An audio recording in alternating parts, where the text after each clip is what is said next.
My name is Emma Whitmore. I was 29 years old when I discovered my own parents had been making money from my artwork behind my back. The strangest part wasn't that they stole from me. It was that they still thought I was the family failure while they were getting rich because of me. If you've ever been underestimated, laughed at for chasing a dream, or betrayed by someone who should have supported you the most, you're going to understand exactly how this story feels. And if you enjoy stories where justice takes its time, but always arrives, make sure you're subscribed. Now let me tell you how everything fell apart, and how I put every single piece back together. I grew up in a house where achievements only counted if they could be measured in dollars, not future dollars, immediate dollars. My father believed success came with a business suit. My mother believed respectability came with stability. My older brother, Daniel, naturally became the favorite because he wanted exactly what they wanted for him: finance degree, corporate internship, expensive watch before he turned 25.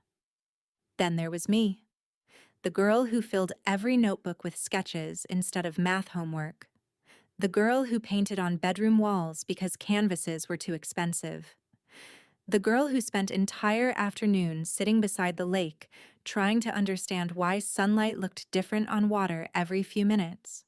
To me, colors weren't colors. They had moods. Blue wasn't just blue. Sometimes it felt lonely, sometimes hopeful, sometimes peaceful enough to make me forget someone had yelled at me an hour earlier. I tried explaining that once. Dad laughed so hard he nearly spilled his coffee. "Oh," he said, "our little philosopher thinks blue has feelings." Mom smiled politely, but it wasn't a kind smile. It was the smile adults use when they're embarrassed for you. "You'll grow out of this phase." I didn't. In fact, it became everything. Art wasn't something I wanted to do. It was the only thing that ever made sense. By the time I was 16, teachers were encouraging me to apply to art schools. One even pulled me aside after class. "Emma," she said quietly, "you have something that can't really be taught." I remember feeling warm all over. Then I made the mistake of telling my parents. Dad didn't even look up from the television. "Did she also tell you how much unemployed artists make?" Daniel laughed from the kitchen. "I think exposure pays the bills these days." Everyone laughed, except me. It became a pattern. Every birthday, every holiday, every family dinner, someone would ask about college. Someone would ask about my plans. Someone would eventually joke about me becoming a starving artist. Sometimes Dad would slide a $20 bill across the table. "You'd better save this. It'll probably be your monthly income one day." Everyone laughed again. I started laughing too. Not because it was funny, because crying in front of them only made it worse. Eventually, I got accepted into one of the best art programs in the state. I cried when I opened the letter. Not because I'd gotten in, because for one tiny second, I thought maybe my parents would finally be proud. Instead, Dad read the acceptance letter, folded it neatly, and placed it back inside the envelope. "So?" He leaned back. "When are you applying for a real degree?" "I already did." "No." He shook his head. "I mean a real one." Mom didn't say much. She rarely did when Dad had already decided something. She simply added, "You need something to fall back on." I hated that phrase. Fall back on. As if everything I loved was already expected to fail. I took scholarships, worked evenings at a cafe, skipped meals sometimes, bought secondhand supplies. Every dollar mattered. Meanwhile, Daniel posted pictures from expensive vacations. Family dinners somehow always became celebrations of his promotions. No one asked about my exhibitions. No one cared that one of my paintings had won a regional student award. Dad looked at the certificate once. "You know what would have impressed me?" "What?" "If it came with a paycheck." That sentence stayed with me for years. After graduation, things became harder. Way harder. People imagine artists spending afternoons painting beautiful landscapes while inspiration magically appears. Reality looked very different. I woke up before sunrise, worked freelance illustration jobs, designed wedding invitations, painted pet portraits, made logos for small businesses, accepted jobs I hated because rent didn't care whether I felt inspired. There were months I questioned everything. I remember one winter evening sitting alone in my apartment. The heater barely worked. I had exactly $23 left until payday. Snow tapped gently against the window. The room smelled like acrylic paint and instant noodles. My hands were cracked from washing brushes in cold water because hot water cost money. I stared at one unfinished canvas. Maybe Dad was right. Maybe everyone had known something I refused to admit. Maybe talent wasn't enough. Maybe dreams really were for children. That night, I almost packed everything away. Every brush, every tube of paint, every sketchbook. I even found a listing for an office assistant position, full-time, benefits, predictable paycheck, predictable life. I hovered over the application button for nearly 20 minutes. Then my phone buzzed. It wasn't family. Family rarely called unless someone needed something. It was an email. A tiny independent gallery had seen my online portfolio. They wanted to display 5 pieces in a weekend exhibition. They couldn't pay much, but they loved my work. Loved.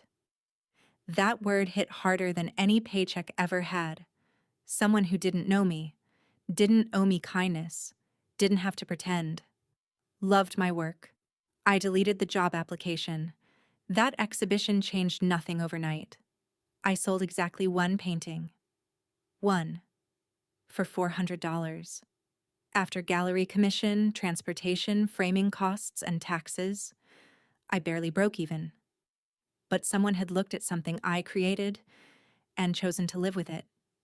That mattered. I kept going. Years passed like that.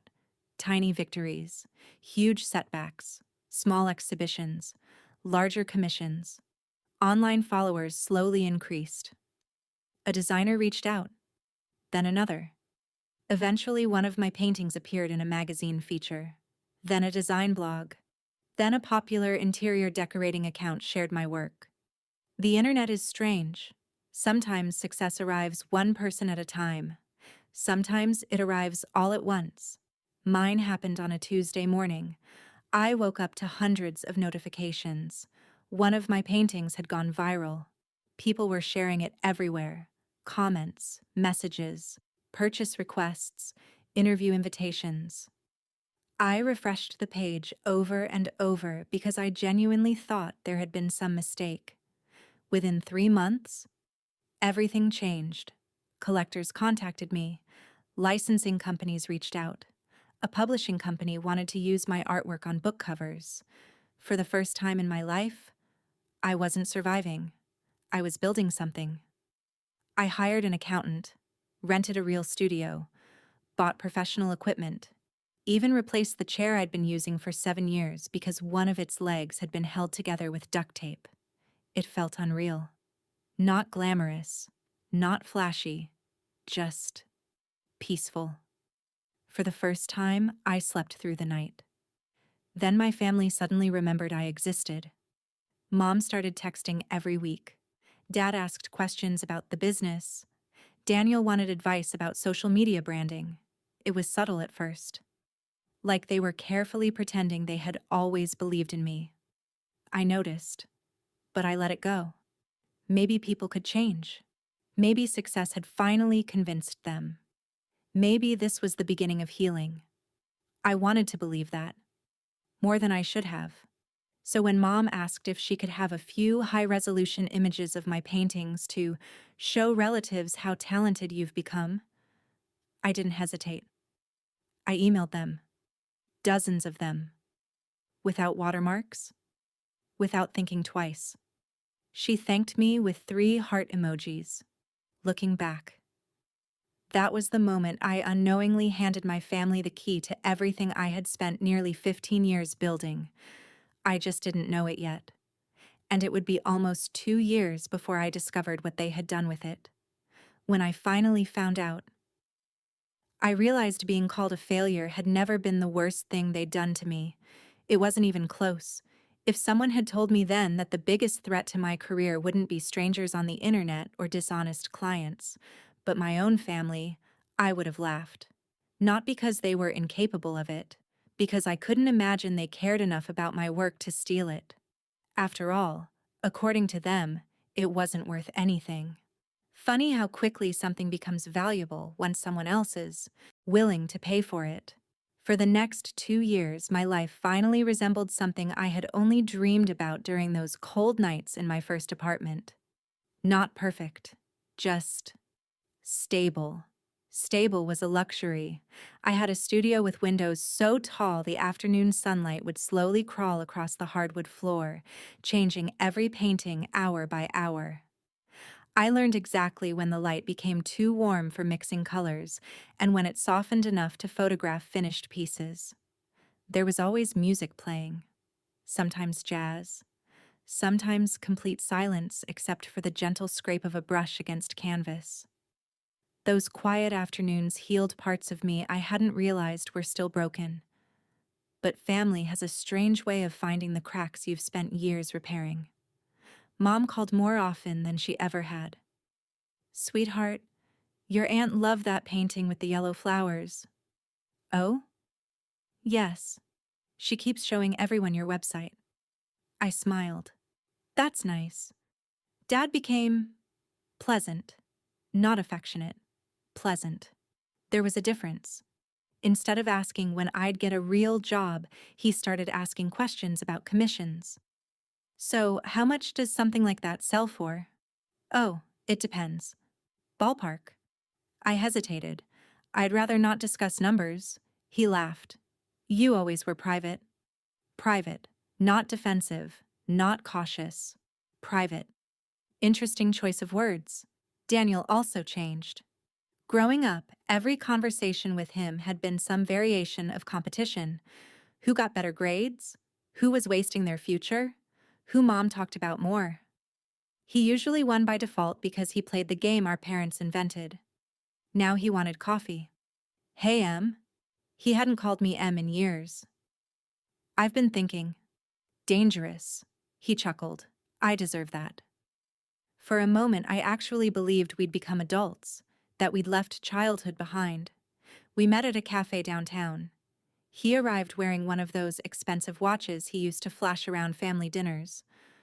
Only now he looked tired. Corporate tired. The kind that settles behind someone's eyes. "You look good," he said. "So do you." He smiled. "No need to lie." That surprised me. Then he sighed. "I envy you." I almost laughed. "You envy me?" "You actually like waking up every morning." I didn't know what to say, because underneath everything else, he wasn't wrong. I had struggled. I had cried. I had doubted myself. But I never hated creating. Not once. Daniel stirred his coffee. "I've spent 15 years chasing promotions. And I don't even know if I wanted them." That conversation stayed with me. For the first time, I saw him as another person trapped by the expectations our parents had built around all of us. Maybe he hadn't escaped either. Maybe he'd just been rewarded for staying inside the cage. We talked for almost 2 hours. About work, about childhood, about nothing important. When we hugged goodbye, I thought, maybe this family still had a chance. Looking back now, that memory hurts more than the bad ones, because hope always makes betrayal sharper. Around that same time, little things started happening. Little things I ignored. A collector emailed me asking why a certain print on another website cost half my usual price. I frowned. "What website?" They sent me the link. It didn't work anymore. Probably a scam, I assumed. The internet was full of stolen art. I filed a copyright complaint. moved on. Then someone messaged me on social media. I bought one of your floral prints from a local craft fair last year. Absolutely beautiful. Craft fair? I hadn't attended a craft fair in over 4 years. I replied politely. Oh, that wasn't me. Do you happen to remember the seller? No. Sorry. Again. I assumed counterfeit vendors. It happened to artists all the time, annoying, but common. Weeks later, another email arrived. I saw your work in a boutique 2 towns over. I hadn't licensed anything there. Again. Odd. Again. I let it go. Maybe someone was reselling legally purchased prints. Not ideal. Not impossible.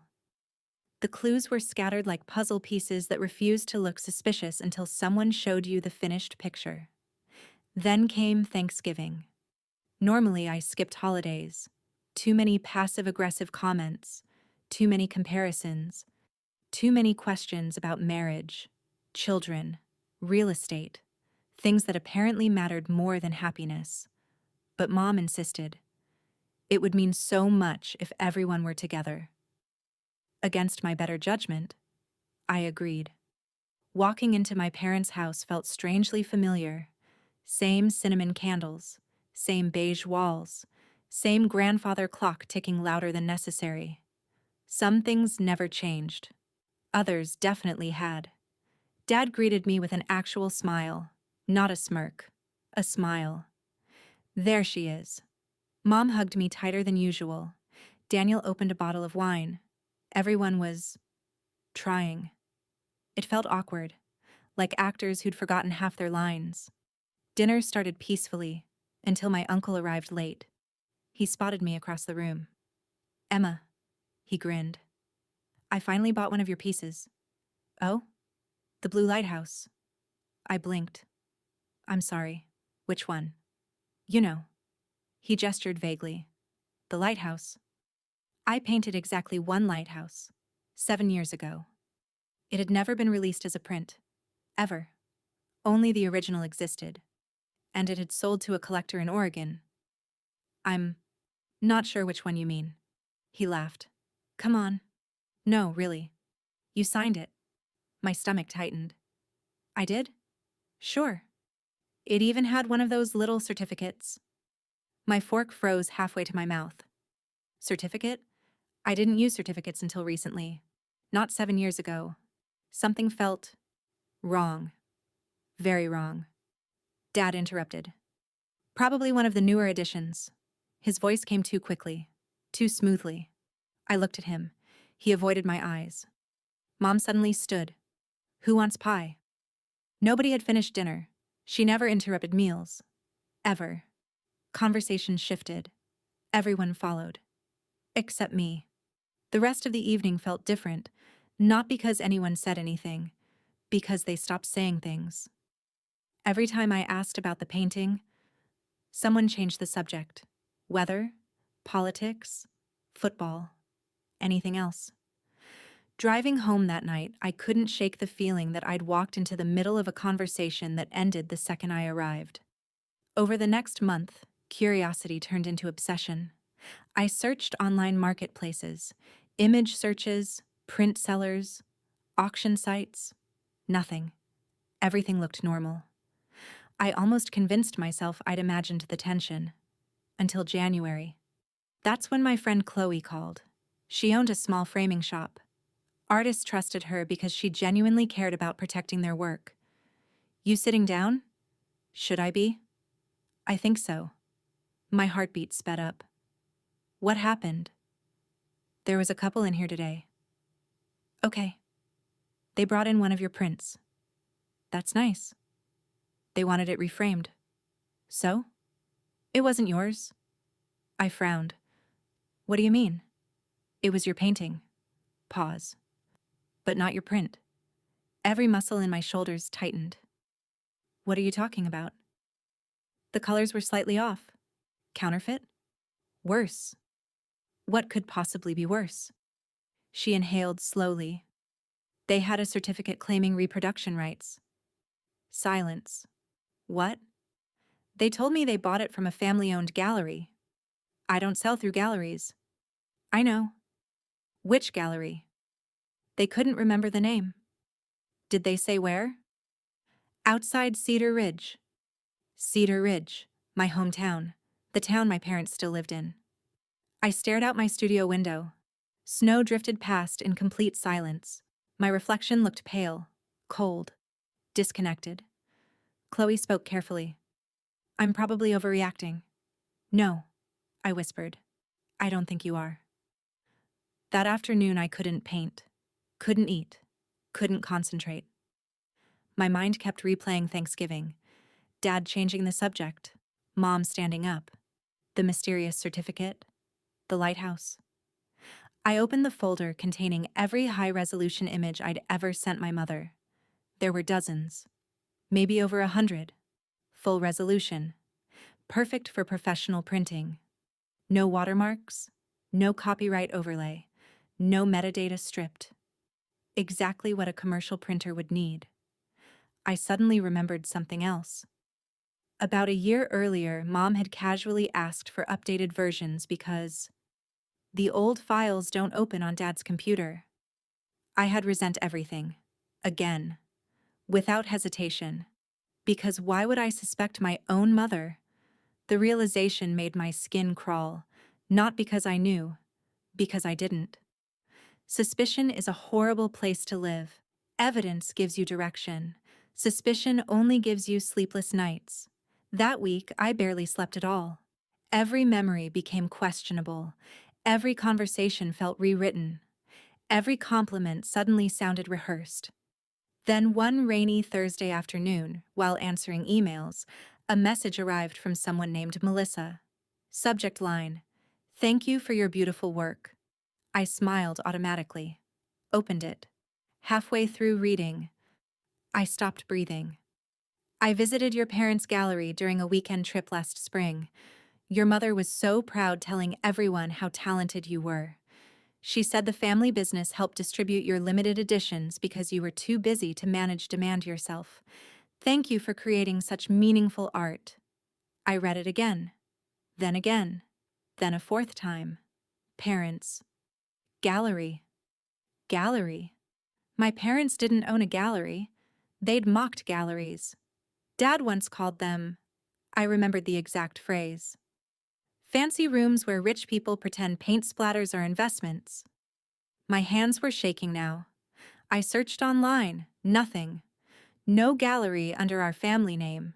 No business listing. No website. Nothing. Either Melissa had made a mistake, or someone had worked very hard to make sure there wasn't much to find. I replied with one simple question. Do you happen to remember where the gallery was located? She answered 43 minutes later. It was attached to an antique shop just outside Cedar Ridge. I think it only opens on weekends. Attached to an antique shop. I knew exactly which building she meant. It had belonged to one of Dad's oldest friends for years. I hadn't been there since high school. A chill ran through my entire body because, for the first time, this no longer felt like random art theft. It felt organized, deliberate, personal. And something deep inside me whispered a terrifying possibility. If my family really had been selling my work, how long had it been happening, and how much of my life had they quietly stolen while still calling me the family failure? I didn't drive to Cedar Ridge the next morning. Every instinct I had screamed at me to get in my car, march into that antique shop, and demand answers. But anger has a way of making people careless. And if there was one thing I had learned during the years I struggled to build my career, it was this. When someone has been lying for a long time, they already have an excuse prepared. Evidence comes first. Confrontation comes last. So instead of driving 3 hours to my hometown, I made coffee, closed the blinds in my studio, sat down at my desk, and started writing. At the top of a yellow legal pad, I wrote 3 words. What do I know? Not what I feared. Not what I suspected. Only what I knew. I had sent my parents high-resolution files. Someone had sold prints of artwork I had never authorized. A customer believed my parents were involved. Someone had created certificates that looked official. The suspected location was an antique shop outside Cedar Ridge. That was it. 5 facts. Everything else was emotion, and emotion, no matter how justified, wasn't going to win me anything. I called Chloe. I need a favor. You've got it. I need you to tell absolutely nobody we had this conversation. I already figured. I'm serious. I know. I think this could get ugly. There was a long pause. Then she asked the question I hadn't wanted to hear. Do you think it's really your family? I stared at the wall for several seconds. I hope not. It wasn't a lie. Even after everything, part of me desperately wanted another explanation. A hacker, a scammer, a coincidence. Anything. Anything except my own parents. For the next week, I became someone I barely recognized. I was methodical, patient, detached. During the day, I fulfilled commissions and answered client emails. At night, I became an investigator. I searched business records, property registrations, local event pages, community newsletters, anything connected to that antique shop. Most of it led nowhere. Then I found an old Facebook post from a local craft festival. There were dozens of photos, tables, jewelry, homemade candles, woodworking. I clicked through them one by one. Nothing, nothing, nothing. Then, photo 27. The image wasn't even focused on the booth. Someone had been photographing children painting pumpkins.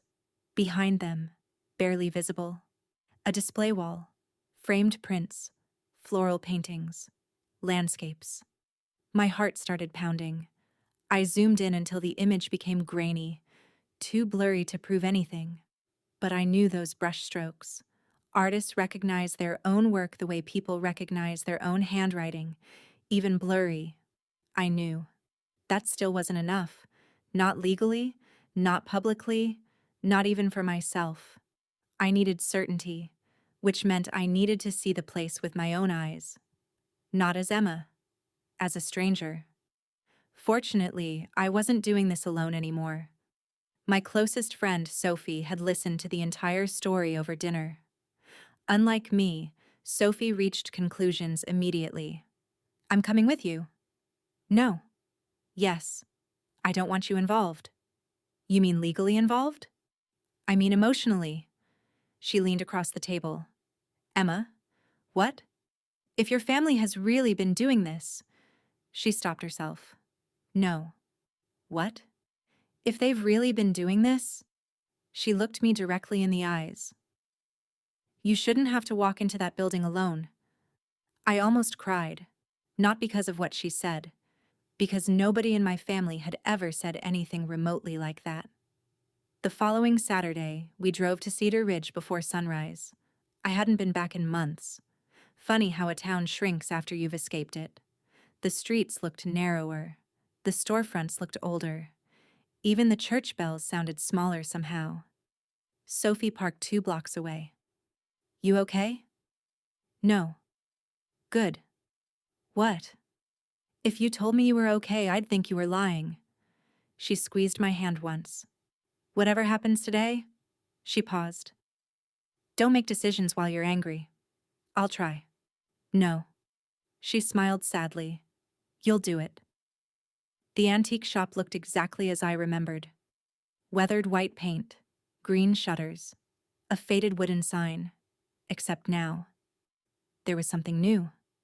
A smaller sign hung beside the entrance.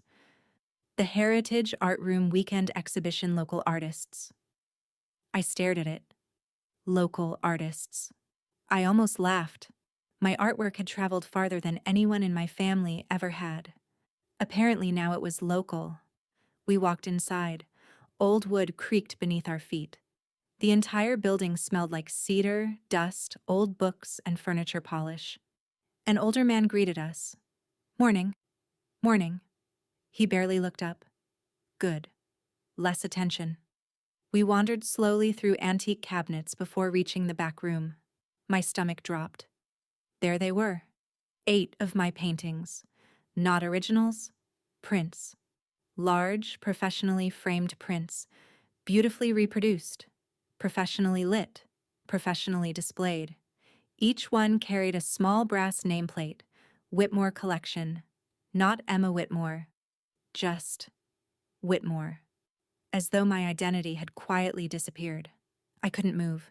Sophie whispered, "Emma, I know." "No." "What?" She pointed lower. The price tags. $800, $900, $1,100, limited edition, numbered, signed, signed, signed. I walked closer. My signature was there, almost perfect. Except, it wasn't mine. It had been traced. Every tiny hesitation in the pen stroke gave it away. Someone had practiced copying it, over and over, until they got close enough. I suddenly felt sick. Not angry. Sick. There is something uniquely violating about seeing your own name written by someone else's hand. Then I heard my mother's voice, from behind a curtain. "Our daughter has collectors overseas now." I froze. Sophie grabbed my arm. We stepped behind a bookshelf, hidden, listening. Mom continued speaking to a customer. "Emma is incredibly busy." Soft laugh. "So we help with distribution." "Distribution?" My father chimed in. "We keep prices fair." Fair? He was charging more than I did. The customer sounded impressed. "You must be proud," Dad answered without hesitation. "We always believed in her." I bit the inside of my cheek so hard I tasted blood. Always believed in her. The same man who once slid $20 across the dinner table because he thought it would be my monthly income. The same man who asked when I'd get a real job. The same man who laughed at my acceptance letter. Always believed in me. I had never wanted to scream more in my life. Instead, I took out my phone and started recording. Not dramatically. Quietly. Every sentence, every lie, every sale, every fake smile. I filmed the certificates, the forged signatures, the numbered editions, the price lists, the display, everything. Sophie discreetly photographed every angle from the opposite side of the room. Neither of us spoke. Then something happened that changed everything. A customer asked, "Can I order a larger size?" Dad smiled. "Absolutely. We print to order." Print. To. Order. That meant this wasn't leftover inventory. This wasn't a one-time mistake. They had an active production process, an ongoing business. Mom added, "We have access to the original digital files." The original digital files, the exact ones I had emailed her. The room suddenly felt too warm, too small, too loud. We left without buying anything, without saying a word. Only after we reached the car did I realize my entire body was shaking. Not trembling. Shaking. Sophie started the engine but didn't drive. She looked at me. "What now?" I stared through the windshield. "They lied to everyone." "Yes." "They forged my signature." "Yes." "They've probably made thousands." I shook my head. "No." "What?" "I don't think it's thousands." The realization hit me like ice water. "They've been doing this for years." Silence. "They've probably made—" I couldn't finish the sentence. Neither of us wanted to guess. The following Monday, I hired the best intellectual property attorney I could afford. His name was Michael Lawson. Gray hair, calm voice. The kind of man who never interrupted. I spent nearly 2 hours telling him everything. He never reacted, just took notes. When I finished, he folded his hands. "Emma?" "Yes?" "I have good news." I blinked. "Good?" "You didn't confront them?" "I almost did." "I'm very glad you didn't." "Why?" "Because everything you just described," he tapped the folder, "is potentially much bigger than simple copyright infringement." How much bigger? He looked me directly in the eyes. If the evidence supports what you've told me, he paused. Forgery, fraud, false representation, deceptive trade practices, tax implications. He continued listing possible violations. Each one landed heavier than the last. By the time he finished, I almost couldn't process it. I had walked into his office believing my family had stolen my artwork. I walked out realizing they may have built an entire business on criminal deception, and they had done it while still introducing me as the daughter who had never learned how the real world works. 3 weeks later, Michael called. His voice sounded different, sharper. "We've subpoenaed sales records." My heart skipped. "And? You need to come to my office." "Can you tell me anything?" Long pause. "I can tell you this." "What?" "You've been dramatically underestimating how much money they made." I closed my eyes. "How bad is it?" His answer was barely above a whisper. "You should probably sit down before I show you the numbers." And in that moment, I realized my revenge wasn't going to be about exposing my family anymore. It was going to be about taking back every single thing they believed they'd gotten away with. I didn't sleep the night before I met Michael. Not because I was nervous anymore. Nervous implied uncertainty. This was something else. It felt like standing on the edge of a cliff, knowing that one step would change the landscape of my life forever. I spent most of the night sitting on the floor of my studio. Not painting, just looking. Canvas after canvas leaned against the walls. Some had sold, some were waiting for exhibitions, some I had never shown anyone. Every single one represented hours of my life, sometimes days, sometimes weeks. People who don't create things often think they're buying the finished product. They're not. They're buying birthdays you skipped, weekends you worked through, sleepless nights, moments when you questioned yourself. Every painting carried a piece of my life inside it, and somewhere, my parents had decided those pieces belonged to them. Michael's office overlooked the city. Normally, I loved that view. That morning, I barely noticed it. He slid a thick binder across the conference table. "I want you to take your time." I opened it. The first pages were invoices. Professional looking, neatly organized. Customer names had been redacted. Product descriptions had not. Whitmore Floral Collection, Whitmore Coastal Series, limited edition landscape prints. Each line listed a sale, then another, page after page. My eyes blurred. "How many?" I asked quietly. Michael didn't answer immediately. Instead, he turned several pages until we reached a spreadsheet. There.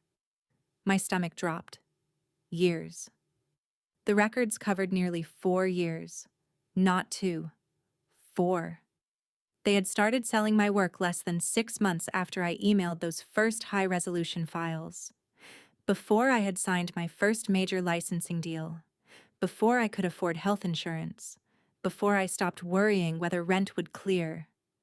While I was rationing groceries, they were building a business. With my work. "How much?"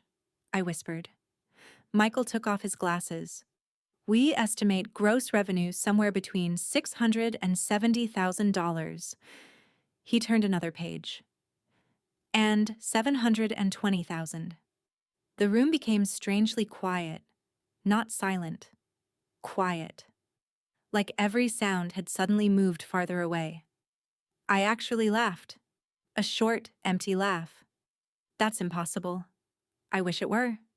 "There has to be a mistake." "We thought so too."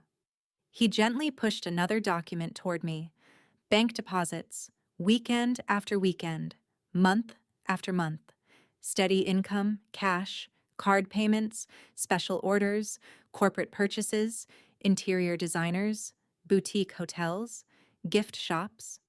People had built businesses around my work. Well, I wasn't even invited to the conversation. "What about taxes?" Michael folded his hands. "They reported some income." Some? They describe themselves as independent art distributors. I stared at him. They told the government they were distributing my work? Yes. And nobody checked with me? Unfortunately, these things often go unnoticed until someone complains. I closed the binder, very carefully, because if I hadn't, I might have thrown it through the window. Then Michael asked a question that surprised me. What outcome do you want? I want them to stop. They will. I want everything removed. It will be. He nodded. But that's not what I asked. I looked at him. What do you mean? He leaned forward. Emma? His voice remained calm. You can settle quietly. He held up one finger. Or a second finger. You can pursue every available civil claim. He hesitated. And depending on what investigators uncover? He didn't finish. He didn't need to. Criminal consequences. The words hung between us without being spoken. For nearly a minute, I said nothing. Because despite everything, these were still my parents. The people who taught me to ride a bicycle, who tucked me into bed when I had nightmares, who clapped at elementary school concerts. Memory is complicated. The same people who hurt you often gave you your happiest childhood moments. Both things can be true. That's what makes betrayal so confusing. Michael waited. No pressure, no advice. Just patience. Finally, I spoke. I don't want revenge. He raised an eyebrow. I want accountability. There was a difference. Revenge would satisfy my anger. Accountability would protect the next person they decided they were entitled to exploit. Michael smiled faintly. I was hoping you'd say that. The next 3 months were a blur of paperwork. Affidavits, copyright registrations, financial analyses, forensic accountants, investigators. I learned more about intellectual property law than I had ever wanted to know. I also learned something else. The forged signatures weren't the strongest evidence. The emails were. My mother had kept everything, every file I had ever sent, every message, every "thank you, sweetheart," every request for updated images, every excuse. She had unknowingly documented the entire scheme herself. The investigators called it a clear chain of authorization. Except, the authorization had only covered showing relatives, not selling prints, not manufacturing editions, not forging signatures, not creating certificates. The lies had grown one email at a time. The lawsuit was filed quietly. No social media, no dramatic announcement, no press release. Just legal documents delivered on an ordinary Tuesday morning. According to Michael, Dad answered the door himself. He apparently smiled at the process server. Until he read my name. Then, he stopped smiling. 3 hours later, my phone rang. Dad. For the first time in months. I let it ring. Again. Again. 9 missed calls. Then Mom. 7 missed calls. Daniel. 3. Then came the texts. Emma, this is a misunderstanding. Call us immediately. Please don't involve lawyers. Families solve things together. Families. Interesting word. Where had that word been when I was eating instant noodles because everyone believed I deserved to struggle? Where had family been when they traced my signature? Where had family been every weekend they smiled at customers while selling pieces of my life? I didn't answer. Michael had warned me. From this point forward, he'd said, every conversation goes through us. So it did. A week later, something happened that I hadn't expected. Daniel asked to meet. Against legal advice? No. Michael actually encouraged it. As long as we know about it beforehand and you don't discuss settlement. We met in the same cafe where he'd once admitted he envied my life. He looked awful. His eyes were bloodshot. His shoulders sagged. He sat down slowly. I didn't know. I didn't respond. I swear. Still nothing. He rubbed both hands across his face. I knew they sold some prints. Some. I thought you knew. I finally spoke. You thought I knew. They said you were too busy. They said the family business handled fulfillment. They said you hated business. Every sentence landed like another stone. I believed them. He looked ashamed. I should have asked. Yes. I should have called. Yes. I should have checked. Yes. He swallowed hard. They lied to me too. I studied him carefully.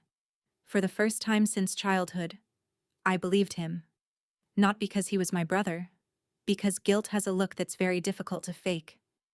I wasn't part of it. I know. You know?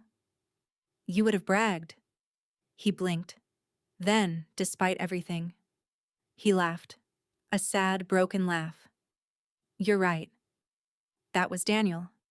If he'd helped build a profitable business, he would have talked about margins, growth, strategy. He never would have kept quiet. Then he reached into his backpack. I brought something. A notebook. Old, black leather. I found it in Dad's office. Inside, sales records, earlier than the ones Michael had subpoenaed, handwritten, every print, every customer, every cash payment, dates, quantities, notes. One page caught my attention. Dad's handwriting. Emma doesn't need to know. She'd only complicate things. Below it, another sentence. We're the ones who believed in her long enough to make this profitable. I stared at those words until they blurred. Believed in me? They had rewritten history so many times. They'd eventually convinced themselves it was true. Daniel quietly pushed the notebook toward me. I'm sorry. For what? For not noticing who they really were. I nodded once. So am I. The notebook became one of the strongest pieces of evidence in the entire case. Not because it proved sales. We already had that. It proved intent. They knew exactly what they were doing. And they discussed hiding it. That changed everything. Settlement negotiations lasted 6 weeks. Their attorney made offer after offer. Confidential agreement, partial repayment, shared licensing, family mediation. Every proposal avoided one thing: admitting what they'd done. Michael rejected every single one. Then, the local newspaper got hold of the court filings. Not from me, not from Michael. Court records are public. The headline spread through our hometown in less than 24 hours. Local couple accused of selling daughter's artwork without permission. Suddenly, everyone who had once laughed at my little hobby had questions. Customers demanded refunds. Boutiques removed inventory. The antique shop closed indefinitely. The heritage art room disappeared almost overnight. The community wasn't shocked that money had been involved. They were shocked by who had taken it. I never gave interviews. Not one. I released a single written statement through my attorney. 3 sentences. I loved and trusted the people involved. This action is about protecting artists and holding people accountable for unauthorized commercial use of creative work. I hope no other creator experiences what I did. That was all. No insults. No public revenge. Just facts. Sometimes restraint says more than rage ever could. Months later, the case ended. The settlement included nearly everything Michael had hoped for. A substantial financial judgment, transfer of profits, permanent injunctions, written admissions regarding unauthorized sales, destruction of counterfeit inventory, and one clause I insisted on personally. Every remaining forged print had to be surrendered. Not sold, not donated, destroyed. I attended that destruction. Not because I enjoyed it, because I needed to see the end with my own eyes. Watching stacks of fake certificates disappear into industrial shredders felt strangely peaceful. Not triumphant. Peaceful. Like closing a book that had been left open for far too long. People often ask what justice feels like. They imagine fireworks. Celebration. Vindication. For me, it felt like silence. The good kind. the kind I'd spent my entire childhood searching for. No one mocking me, no one questioning my career, no one pretending my success belonged to them. Just silence. And finally, my own name. Only my name. Exactly where it had always belonged. About 8 months after everything was over, I drove back to Cedar Ridge one last time. Not because I missed it. Not because I wanted closure from my parents. Closure isn't something another person hands you. It's something you decide to stop chasing. I went back because there was one place that had nothing to do with them. The lake. The same little lake where I used to sit as a teenager with a cheap sketchbook balanced on my knees, convinced that the world somehow looked different when painted instead of photographed. The old wooden bench was still there, a little more weathered. One of its boards had been replaced. Someone had carved initials into the armrest. Otherwise, it hadn't changed at all.